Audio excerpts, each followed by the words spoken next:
the future be to use glass that also acts as solar cells. These are so-called semi-transparent organic solar cells that absorb the energy from some of the sunlight and let through other wavelengths. The only question is whether plants such as lettuce can grow even if some of the sunlight does not reach it. A study from North Carolina State University shows that it works really well. The basic idea is that plants do not use the full spectrum of sunlight for their photosynthesis, but only certain wavelengths. If the plants could cope with the wavelengths that solar panels do not need to generate energy, it would be possible to use glass that is also solar panels in greenhouses. The researchers took a number of lettuce plants and divided them into 3 groups. 2 of the groups received the light filtered through filters that block certain wavelengths, while the 3rd group received unfiltered light. The researchers then examined how many leaves each plant received, how large the leaves were, and how much the lettuce heads weighed, how nutritious the lettuce was, and more. The result was above expectations. Researchers were a little surprised. There was no difference in growth or nutritional value. So that means that it is possible to use transparent solar cells as glass in greenhouses. Semi-transparent organic solar cells are now not as efficient as other solar cells, at least not yet. But if they can continue to replace ordinary glass in greenhouses and both generate energy and let light through, they can still be very interesting. Getting growers interested in this technology would be difficult if productivity was reduced, but now we can show that there are economics in investing in these solar cells that reduce energy costs without reducing productivity. And also in green tech, a skyscraper in Taiwan will feature trees, shrubs, and plants as a step on the way to absorb excess carbon in the atmosphere. Our built environment is responsible for nearly 40% of the world's carbon footprint. In order to save our planet, future buildings must have the smallest negative environmental impact possible. Thankfully, Vincent Calibut Architectures aims to achieve just that with the Tao Zu Yin Yuan Tower. The tower has one of the world's leading green building certifications, the LEED Gold Certificate, and is a high-rise building located in Taipei, Taiwan. This award-winning project has a vertical forest created to act as an anti-global warming, carbon-absorbing ecosystem. The building will contain 23,000 trees, shrubs, and plants located on the building's terraces, balconies, and ground floor. The architects believe the tower's annual carbon-absorbing capacity will be able to reach about 130 tons. The high-rise building is a residential complex consisting of 20 floors of apartments and physically looks a lot like the double helix structure of DNA. The Optimus Daily writes, from base to top, each column-free floor successfully rotates by 4.5 degrees, resulting in a 90-degree difference from the base to the top. The tower is planned for completion by the end of 2021. In order to meet the LEED Gold standards, the building has a double-skin facade and solar panels on top of the building, ensuring the building is powered with green, renewable energy. The tower also incorporates natural ventilation chimneys, LED lighting, and rainwater recycling systems. And finally for today, a debit card that helps fund reforestation projects. By using this yet-to-launch wooden debit card, you'll help pay for reforestation projects and plant trees with help from Ecosia. TreeCard is a new debit card that will help pay for reforestation work every time it's used. The card, which is yet to launch, is a project created by a fintech company in the UK.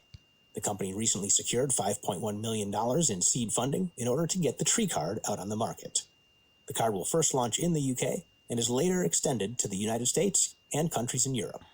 Jamie Cox, the CEO of TreeCard, recently told TechCrunch, "At a high level, the climate crisis is the biggest existential risk that humanity has faced in the last 200,000 years. We believe directing the flow of consumer finances is the most powerful way to affect change. We are building a finance company that allows consumers not to just do less damage with their spending, but to actively improve the world." Every time you use your TreeCard, you'll be helping fund reforestation efforts. How?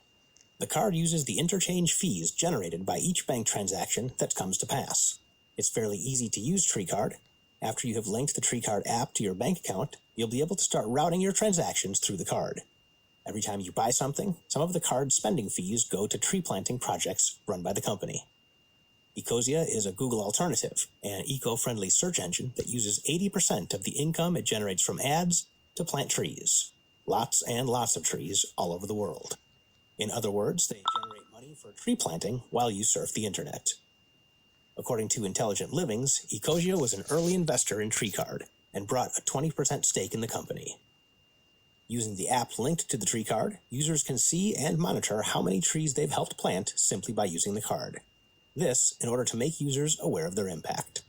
TreeCard has promised to invest 80% of their earnings made from interchange fees into planting trees and other reforestation efforts.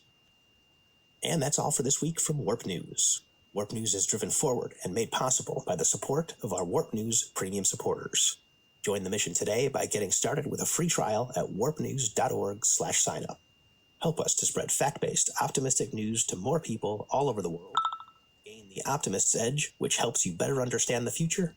Access our exclusive ebook library and podcasts for premium supporters with audio recordings of our ebooks and premium article archives. And get analysis from our Warp News experts and CEO, Matthias Sundin. Get started today at warpnews.org/signup. Thanks for tuning in, have a great week, and we will see you next week for more from Warp News.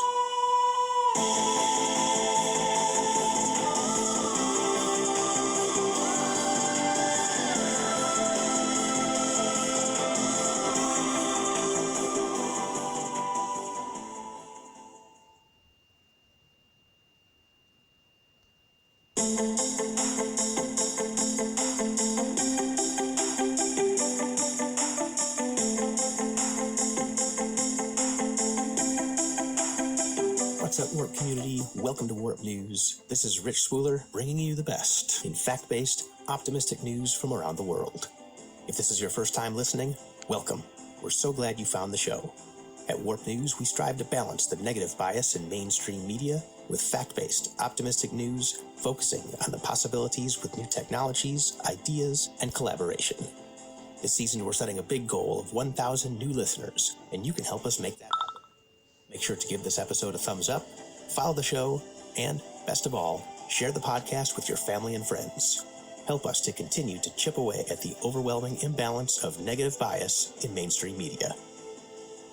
In today's episode, a new roadside barrier that protects people from air pollution, and a drastic reduction in oil spills. These stories and more coming up today on Warp News.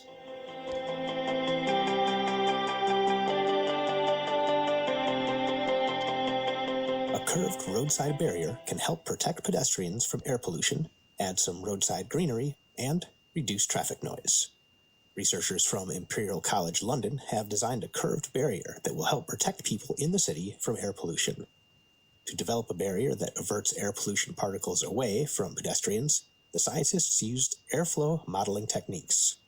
Dr. Tilly Collins, who is one of the researchers from Imperial's Center for Environmental Policy, came upon the problem of how severe the pollution of the air is while watching her child play sports in a school playground close to a busy London road.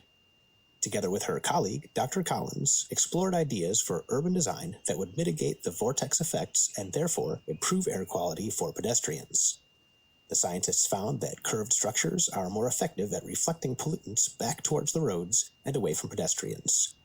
The barriers will not only protect city residents from toxic fumes and traffic alone, they will also add roadside greenery to the cities, hopefully reducing air pollution further, as well as lighten noise pollution from the traffic.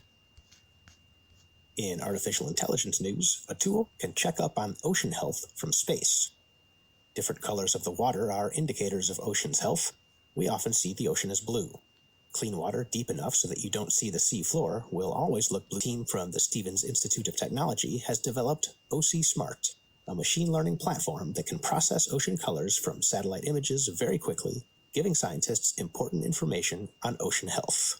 The team reports that OC Smart is one of the first programs of its kind to use machine learning algorithms. By processing satellite imagery data, the platform analyzes the flow of energy between the oceans and atmosphere, also known as radiative transfer. The final results include data on chlorophyll concentrations, the presence of phytoplankton, pollution concentrations, among other helpful parameters of ocean health. A physicist on the research team said that there are satellites now in orbit that are giving us more information on what's going on around the coasts and in places like big lakes. So, this opens new areas of research, and with machine learning, it's a whole new game. In environmental human progress, we have seen a drastic reduction in oil spills in recent decades. Oil spills usually occur in two different ways. Either it is an oil source or platform that is leaking, or It is a ship with oil tanks that for some reason leak or sink. It also happens that ships intentionally empty their tanks after they have been cleaned. This is, of course,